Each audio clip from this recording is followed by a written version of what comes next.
Hey friends, if you encounter error code 0xc0000012f on your Windows computer, then please watch this video. Now, people usually encounter it while trying to install and run a program on their computer, and if you encounter the same, then please watch this video. Now, obviously, one thing is to reinstall the program from the internet, but here's what a lot of users have tried, and it has worked for a lot of users. So this solution will work, which means that you need to install something called as Microsoft Visual C++ redistributable. Search for it in the search bar and hit enter.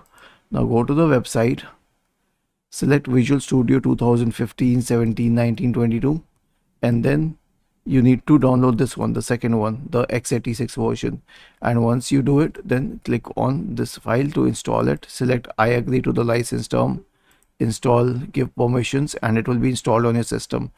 And once it is installed on your system, right click on the start button, select shutdown or sign out, and then select restart.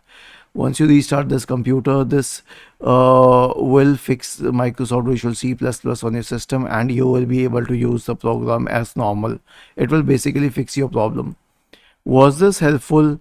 If yes, then please subscribe to the channel, and if not, then let us know in the comment section of this video on how we could help you further. Thank you for watching this video and have a nice day.